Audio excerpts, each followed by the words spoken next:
Today we're ending off season 1. We got 3 weeks remaining here with our Memphis Thunderbirds franchise. And much like we ended off last episode, we get ourselves a spoiler scenario. It gave us 10,000 XP to Bijan and Jalen Carter as well as Matt Corral last time around. So yeah, we're pretty motivated to try to get it again here against the Broncos. This will be another simulation game. We will be playing Week 18 against the New York Jets. Can we beat these Broncos, though? Right now, it's a close game. But Denver takes their first 2-possession lead. We're trying to hang in it, but need something to go our way. But it's not quite going our way. It is a 1-possession game, but ultimately we fall. So that won't be 2 consecutive weeks of getting 10,000 XP for Carter and Robinson. Not that they truly need it. They're already in a really good spot this year. Their production and the sliders that we have in the game are certainly helping with that. But no back-to-back planned spoilers for us. Still a pretty good game here from Matt Corral, 11 of 18, average 9 yards a throw, 2 touchdowns, no picks. He's definitely been better than Mon in simulation. When we've watched the games, I feel like it's been pretty comparable. But Rager and Thornton both got catches. Only 3 receivers with a catch in this game. 2 sacks allowed by Remmers. He is truly awful. I cannot wait to replace him. Whether that be with a rookie or a free agent at this point, we don't really know. But he's one of the positions where very confident we'll be replacing him after this season. He has truly been terrible for being kind of the veteran of the group on the offensive line. Looking a little bit washed here, but not washed at all is Paris Johnson. But man, some of those morale hits here at the end of the season are starting to get really rough for us. A couple block shed and a power move here for Uche. Got that superstar development last episode, despite being injured for a large portion of that breakout week. And assistant GM's saying, unfortunately, we couldn't pull off the upset, but nobody expected us to win, which is true. Nobody expects us to win hardly any game. Got our second matchup against the Bills here, second to last game of the season. And do we get swept by them this year is the question that we'll be answering here today. So far looking like it. First half not going our way, 21-3 at half. So this team's trying to help their draft stock, which is good. Always want to get a higher pick in the class, especially with a class that has a lot of really good names at the top. Securing ourselves a top pick here is going to vastly help this team. And it was a little bit more even there in the second half. I imagine the Bills were just trying to run out the clock, though. So that's likely the reason why. 4 touchdown passes for Allen with no picks. And Corral's done a nice job limiting the picks here, too. That's now 3 straight weeks without an interception for him. So I like to see that. Receiving-wise, Rager led us today, and O.J. Howard had the lone touchdown of the afternoon. Remmers giving up 3 sacks. Johnson did 2, though. That's unfortunate. He's been having a pretty good year, but that's going to look bad on his year-end total. Sack here for Uche. Deflection for Abram. But overall, not a ton of playmaking being done on our end in that game. Lewis going to get himself a couple of finesse move upgrades there. Weatherly will also upgrade his finesse, and he gets 2 finesse moves as well. Nicely done. Carter, I mean, he's going to be either an 89 or a 90 after his rookie year. So yeah, imagine if we got an extra 10,000 XP. My goodness, he'd be a 99 overall before you could even blink. As we head into week 18 here, it's important to see if this win or loss would do anything for us. So the Giants will pick over us unless they beat no, because we didn't play the Bears. So yeah, we'll pick after the Giants unless we lose and they win. That's really the only shot we have at the number 1 overall pick, but I just don't think it's going to happen here because I also don't know what the tie-breaking scenario would be with the Bears. So guaranteed top 3 pick. If everything falls our way, we could potentially pick 1, but I'm really comfortable with the top 3 pick, even if it ends up being a 3. I think there are plenty of top-end talents, and not picking up one, there's a good chance we miss out on Blatchford, the quarterback, who is looking really good, but at the same time, I think the plan Bs there are very good. So, not really rooting for a loss. I don't think it's worth it much here in this game against the Jets, as we can't fall behind 3. So let's go out and why not end the season off with a dub? Feeling pretty good about it. Aaron Rodgers at quarterback definitely makes the Jets a more formidable opponent than what they've been having to trot out there in real life. Aaron Rodgers going deep on 3rd and long to start this game. Broken up by Wade. So the defense gets a 3 and out to start this game. 2nd down, a give to Bijan, and the blocking is great, and he cuts it up field for the 1st down yardage. This offense just always looks like on another level when Bijan's been available, and here he's getting it involved again. Well into New York territory. Been calling on Bijan a lot here in this Week 18 game. 3rd and long. Corral just threw it right into the dirt. And so that will be the end of this drive, though we are in field goal position. So we'll get on the board first here. Nice 52-yarder from Ryland. Under center for 3rd and 2. Can we get a 2nd consecutive 3 and out? And that's exactly what we're going to do. Mac Wilson involved there in the stop. Nice job weaving through the traffic and finding the back. Our offense, 3rd and 2 themselves. And we throw a pick.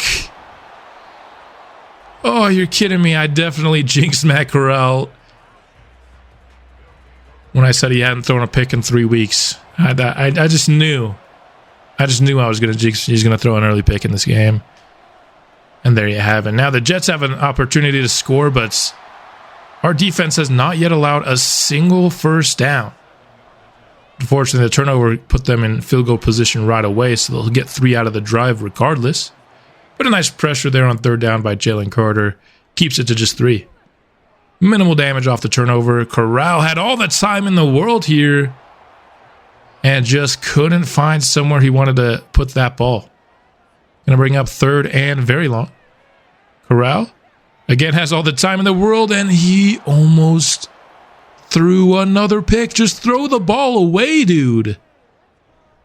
Oh my. Did he just run into that punter's leg? I think that's what this flag is. The Jets might have just kept this drive alive.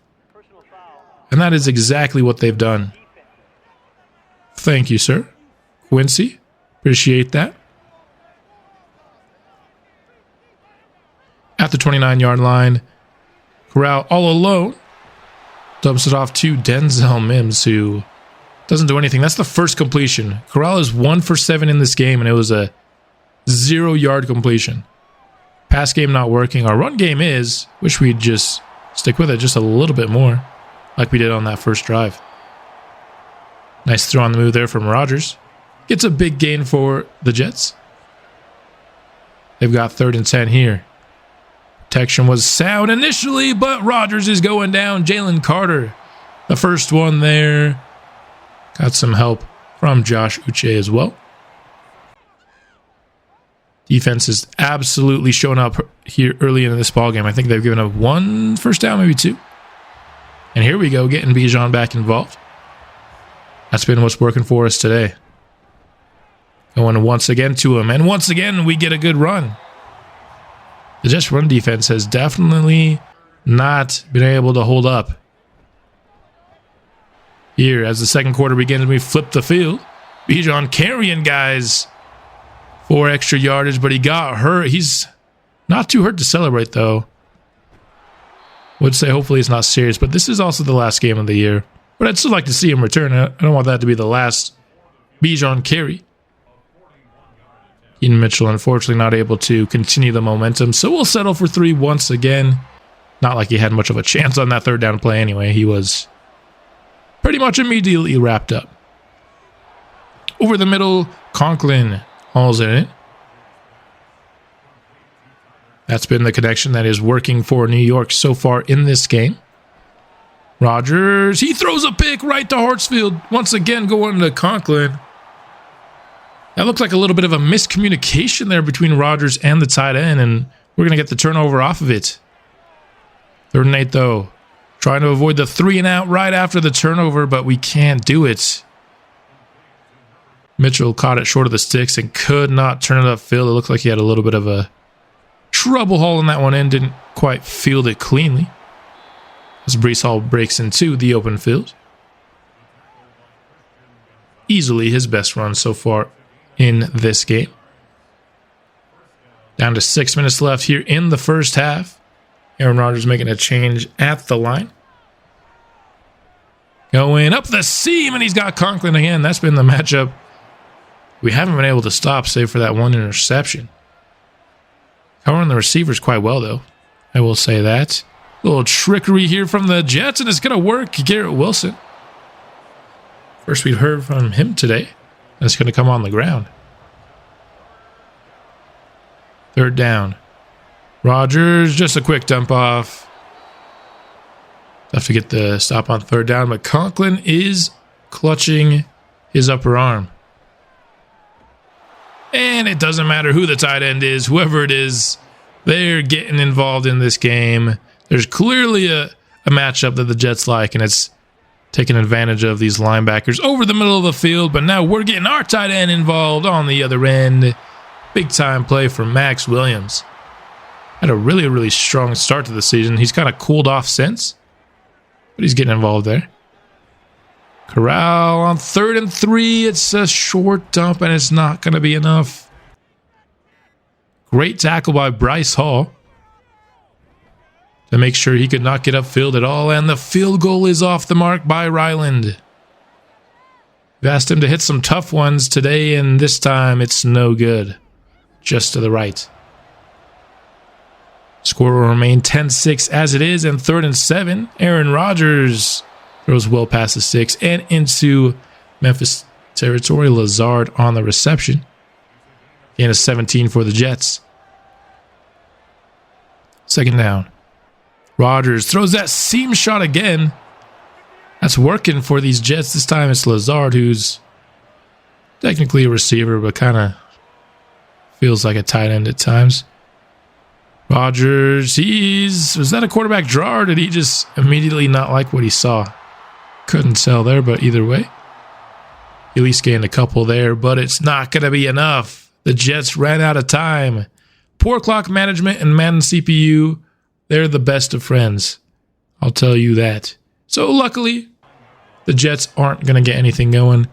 At least in CPU versus CPU, it's an even playing field, right? I wouldn't have any advantage over the Jets because the CPU decision maker is the same on both sides. Big play down the sideline to Keaton Mitchell. He is rushing inside the 15. That's the 2nd time in one of these spotlight games we have hit Mitchell on a wheel route for a massive gain. Last time we went for a touchdown. 3rd and 12. We were just looking to give this one up, but Keaton Mitchell fights for the 1st down. His best run of the day. It's been all Keaton Mitchell here on this drive, but then it's going to be our 3rd string running back, Batty, here, who will take the touchdown carry. Mitchell fantasy owners are livid, but if you're starting Keaton Mitchell in fantasy, I don't know if you'd be playing a valuable game here in week 17, because that's fantasy championship week. Another stop here for the defense. Puts us in good field position. Matt Corral. And just like that, the throw to Max Williams gets us over midfield. That's one of the big things I want to see change for Madden 25. Some of these punts by the CPU go for like 15 yards. It's ridiculous. Almost as ridiculous as how many sacks Matt Corral takes. And Kellen Mond. We haven't seen in a couple episodes, but he was just as bad. Breece Hall breaks free up past the 30, getting himself over 50 yards rushing on the afternoon. Rodgers extends the play and finds his tight end once more. Surprise, surprise. You know, you never root for injury, but you were hoping once Conklin went out that maybe the Rodgers to the tight end connection would go at least a little cold, but it is not even slowed down at all with Uzomah. 3rd and short. From the 31, it's going to be a pitch out to Breece Hall. But Anthony Jennings was all over that play. Got him for a big loss and forcing a 52-yard field goal attempt. It is up and in. And this game is tied 13 apiece. A nice close divisional matchup we've got here in this game. 3rd and 8, Matt Corral scampering for big time yardage. It's a gain of 19 for the young quarterback, making plays with his feet. 3rd and even longer this time, though, as we start the 4th. Corral just going to throw it to the sideline. Looks like he had Max Williams there, but throws it to the sideline instead.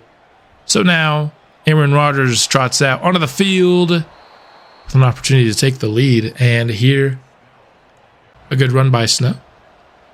We'll get that drive going. 3rd and 2. Snell once more with the carry.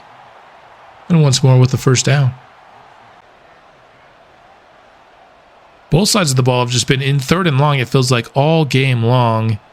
The passing games have really struggled, and Jalen Carter gonna track down Aaron Rodgers and get the stop for Memphis. Having a little bit of words for the veteran quarterback afterwards. You like to see his competitive spirit coming to light, and another sack taken by Corral here. Paris Johnson injured on the play. Don't love to see that. He's easily our best pass protector on the offensive line. Corral. That's a beautiful strike to the sideline to Jalen Reagor on 3rd and 21 to keep this drive alive. Reagor is pumped up. And so am I. That was beautiful. Bijan has now returned. So we get to see him a little bit more here before this season comes to a close. 2nd and 6. Nice time by Corral. Staying in the pocket. And getting that throw out to Tyquan Thornton. 3rd and 11. Corral sitting in the pocket patiently and finding his man. It's Max Williams. And now we are at the 15-yard line. The question is, can we finally punch it in? We've been settling for field goals today. We do have the 1 touchdown, but getting that sack certainly isn't going to help. Corral. He is going towards the sideline on 3rd and 15. A nice attempt there for Jalen Reagor, but Bryce Hall, he's been pretty good for the Jets today. He's made a couple plays on 3rd down to end drives for our team. So we'll have to settle for 3. 3.5 minutes left in the 4th. Memphis could take the lead here, and that's exactly what we do. 3 for 4 on the day for Ryland. And now Aaron Rodgers has a chance to do what he's done for years, and that's get himself a comeback in the 4th quarter, but instead he throws it right to Ojemudia. Just an awful decision by Rodgers. That's not what you want from a quarterback in his late 30s. Been doing this for years. Just a terrible decision. I don't know what he was seeing there. Offense has burned 2 plays here. Only gotten 4 yards from it, and we're not going to get much here on 3rd down either. Very conservative on those plays, and it's going to be a 3-and-out. We can take it to the 2-minute warning, though, before taking the field goal, which is what I imagine we'll do. That's still going to give the Jets an opportunity to win with a touchdown, though. After the 2-minute warning, here's field goal number 4 for Ryland. And then off the season strong. And now Aaron Rodgers gets another chance. Can he do better than the last? 1st and 10.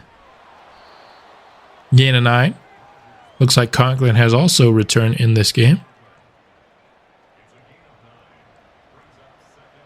2nd and short. Aaron Rodgers making an adjustment at the line. Now lines up under center. Still going to be a throw. It's going to be a quick one over the middle of the Conklin. As soon as Conklin's back, he's gotten 2 targets.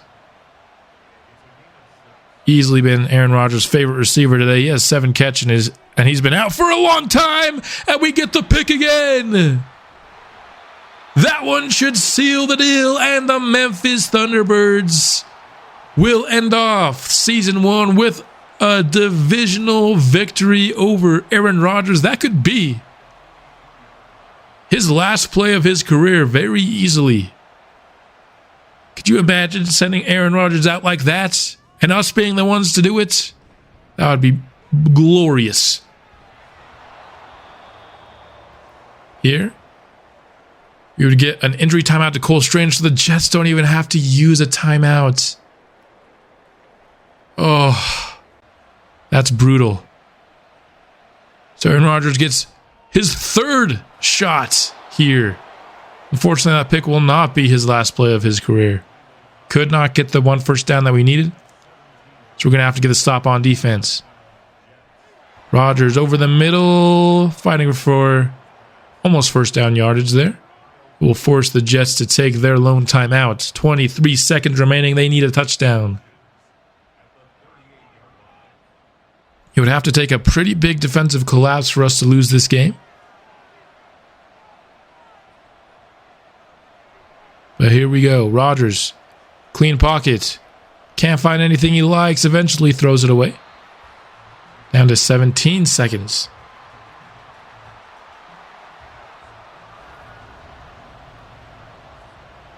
Third and inches. 17 seconds in the game. Jets have no timeouts. Rodgers evading left and throwing out of bounds once more. It's 4th down. The Jets have time for likely just 2 plays. You could maybe fit in a third if one of them's quick. And you'd want this one to be the quick one. A quick conversion to the sideline here. And then you can maybe have 2 shots after that. But Uzomah is brought in bounds. And that's going to end this game.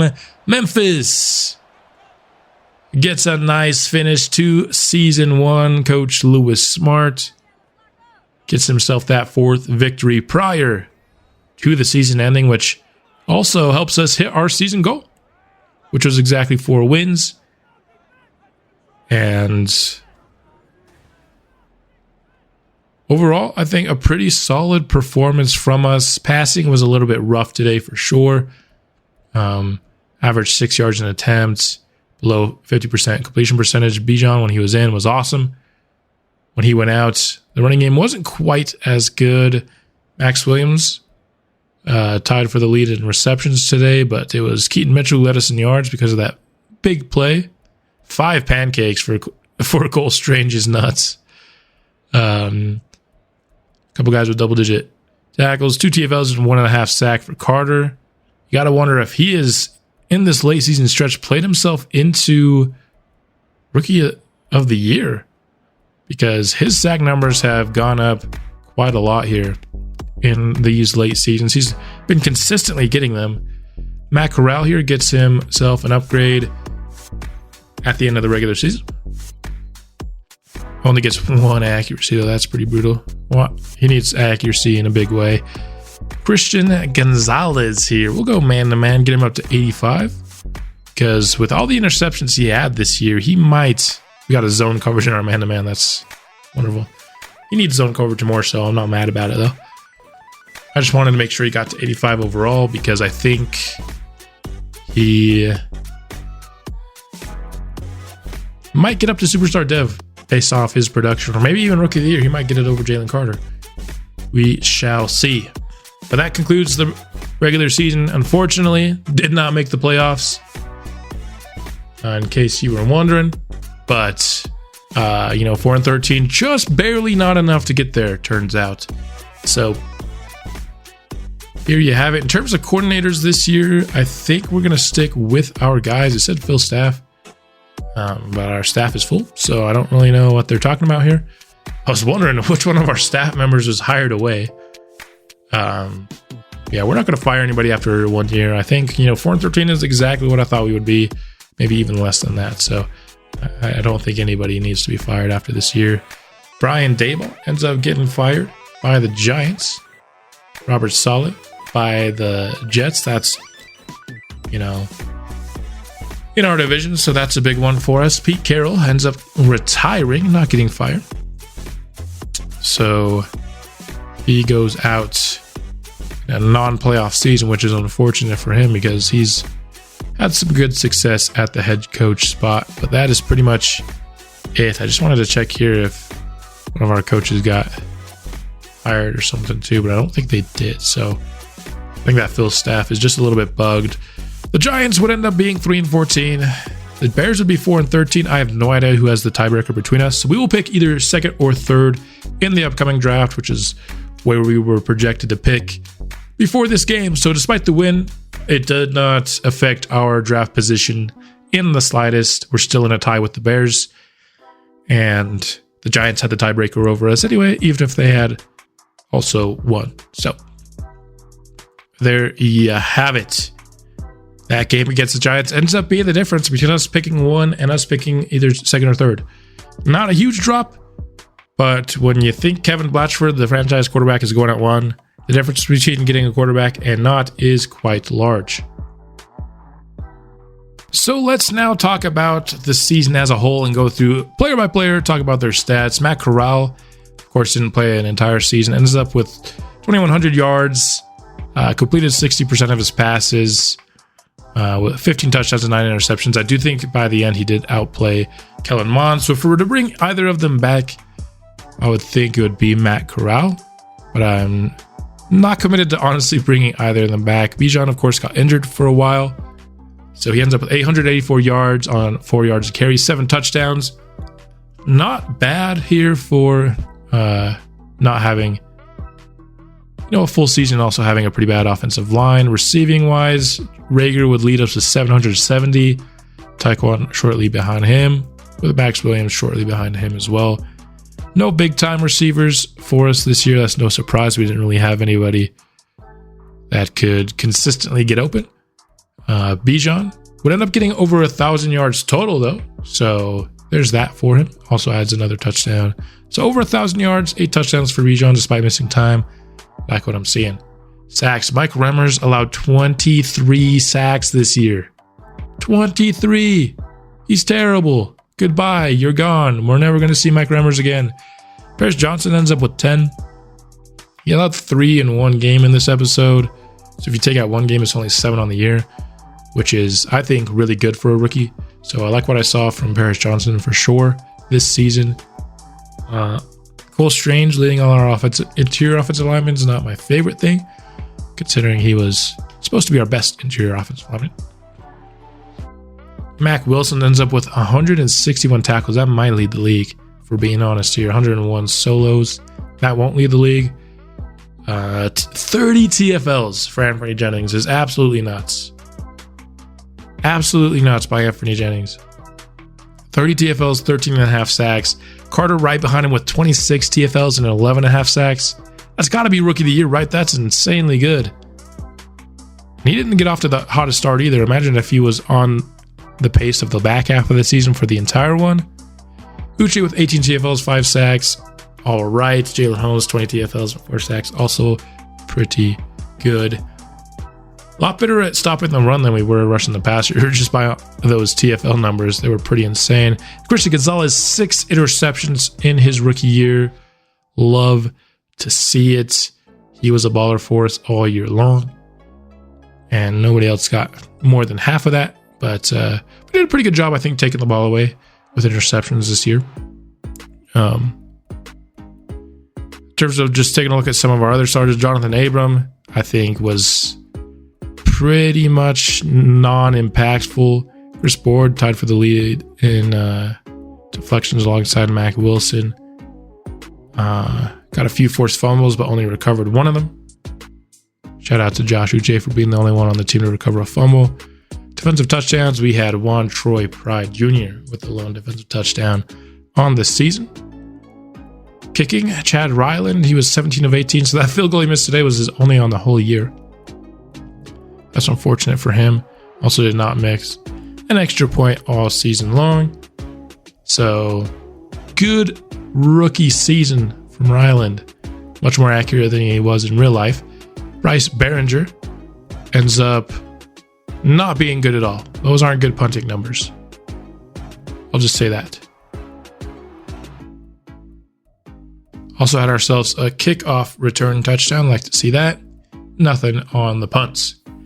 So that pretty much does it for our team. Let's take a look at some leaders around the NFL as well. Mahomes led the league in passing yards. We had 5 quarterbacks over 4,000. It seems a little low, to be honest. Mahomes was the only guy who threw 40 touchdown passes, had quite a few, probably somewhere around 8 with 30 plus. Daniel Jones threw 28 interceptions this year. He was awful against us in the game that we watched. No wonder they were 3-14. 28 interceptions. Lamar Jackson, Jalen Hurts, and Patrick Mahomes at the top of the completion percentage among the people who actually, started. Josh Jacobs would lead the league by over 100 yards in rushing. Christian McCaffrey there. So only one guy over 1,500 this season. I apologize if you can actually hear this annoying dog barking. My neighbor's dog is very annoying. But in terms of average, a few guys here over 5 yards a carry that actually had a lot of carries. Jonathan Taylor leads the league in rushing touchdowns. Derrick Henry and Austin Eckler close behind. Fumbles-wise, Algier had 3. Spears, Etienne, Swift, Corral tied for the league lead. Don't love to see that. Broken tackles, Tyler Algier broke the most in the league. Interesting. Brian Robinson there. I thought for a second that might be Bijan. I was like, wow, that'd be really impressive. But that was not Bijan, that was Brian. Cooper Kupp here led the league in receptions, led the league in yards. Did he get Triple Crown? Yes, he did. Nice. OP Cooper Kupp is back. So you'll love to see it. Bunch of guys got double-digit touchdown receptions this year. Receiving-wise, over 1,200. There were quite a few as well. So good time to be a stud receiver. Jordan Addison getting over 100 catches is pretty nice to see. Remmers ends up leading the league, tied for lead at least in sacks allowed. John Runyon, the only full-time starter not to allow a sack at all. But a couple of veterans out here who are clearly past their prime. The 2 Browns guys being at 3rd and 4th is kind of funny as well. Wilson is your total tackles leader, which is no surprise. Our defense was out there a lot. Not going to be the leader in solos, though. That's just the way that Madden simulates. Not a lot of solo tackles. Kind of like how they always split their sacks. They always split their tackles as well, even if it was kind of one person. Jalen Carter here would end up actually being 3rd because we know that Anthony Jennings had the most TFLs at 30 in the NFL. Just didn't have enough tackles to make this defensive list.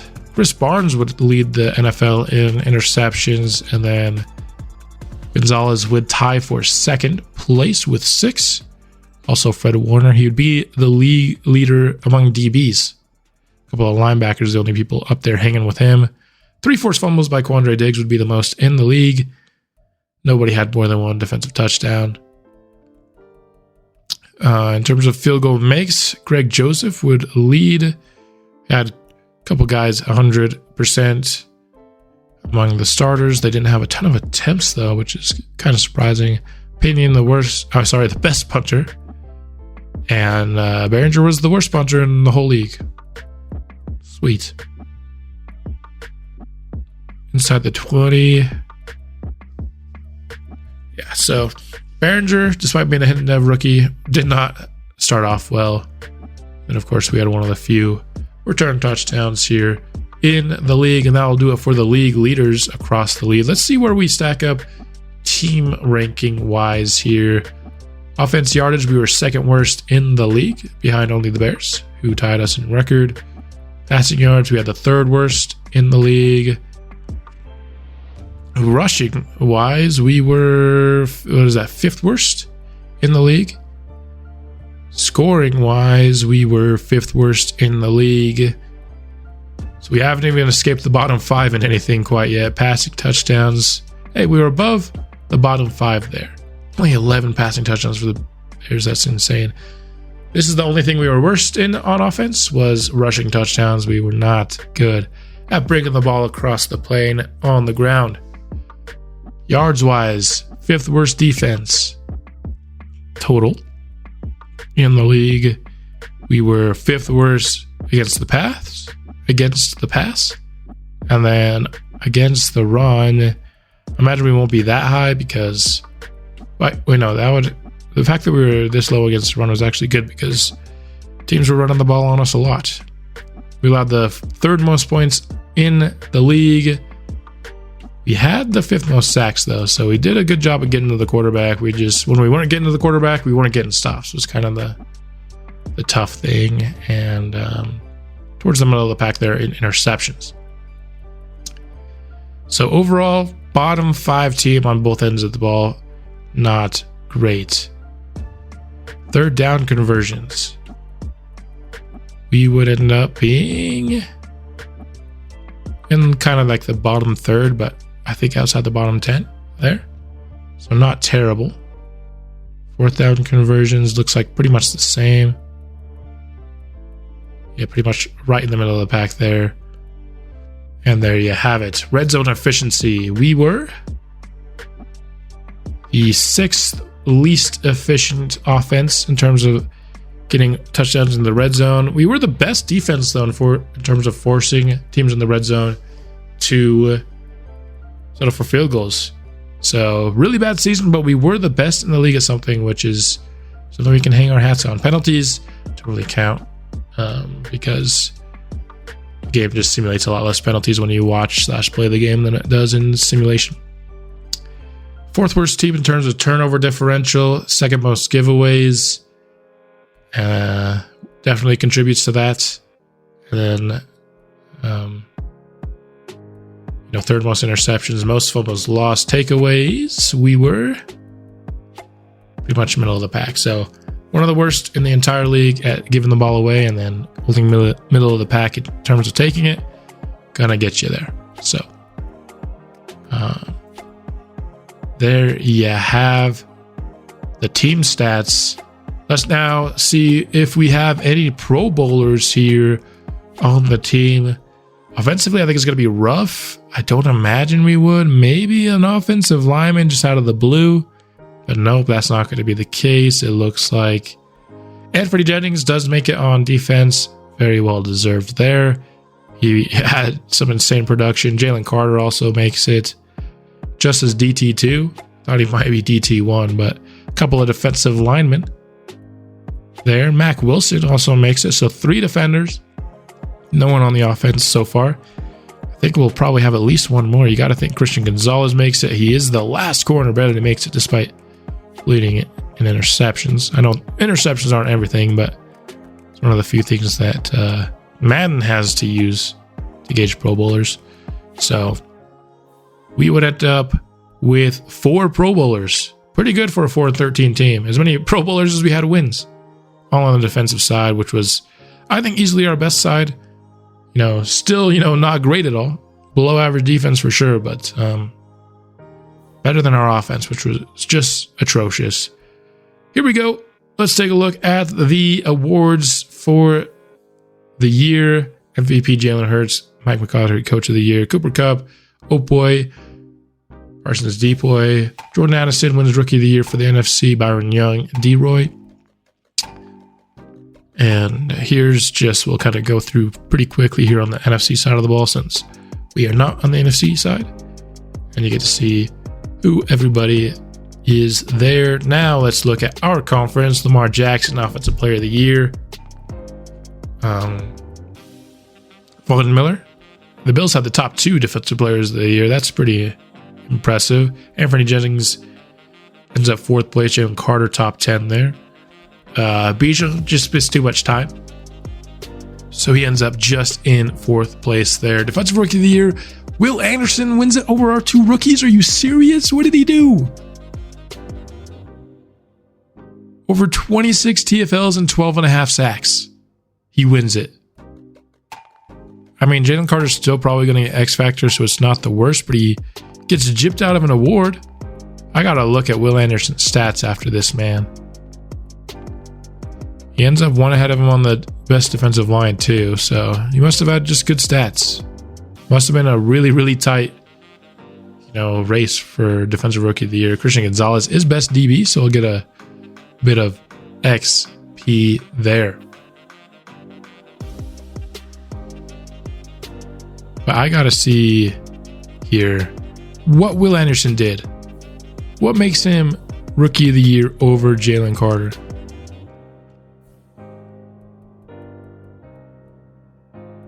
So he ends up with a sack and a half more, but 10 less TFLs. Is 1.5 sacks really worth 10 TFLs? I don't know about that, man. 26 TFLs. Oh, so 2.5 sacks. For some reason, I thought he had 12.5.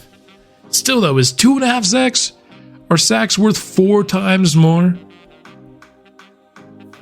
than TFLs? At least? I don't know about that. I think Jalen Carter got gypped. So Christian Gonzalez is going to be the only one who gets award XP here. I honestly thought it was going to be Jalen Carter Rookie of the Year and Christian Gonzalez best DB. As you can see, Gonzalez up to superstar development, absolutely deserving. He got inside shade and outside shade as well as mid zone. A little odd there, but I'll take it, honestly. Why not? That's pretty good. Pretty good spread there. They didn't give him any worthless abilities. I think it's rare to see that somebody gets both in and outside shade, though, just right off rip. So let's see about any dev ups and dev downs across the team. Bijan goes up. Nobody goes up. Bijan was already superstar dev. What am I talking about? Jalen Carter does go up to superstar X Factor. Uche ended up regressing down to star. I think that's fine. He got it in the season, but he didn't have a good enough season, I think, to keep it. Jennings goes up to superstar. Mac Wilson up to star.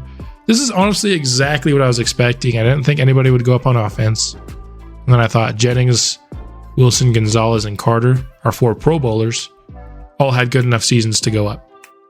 So Jalen Carter now has Relentless. And then once he gets to 90 overall, which will be next upgrade, he's getting El Toro for sure.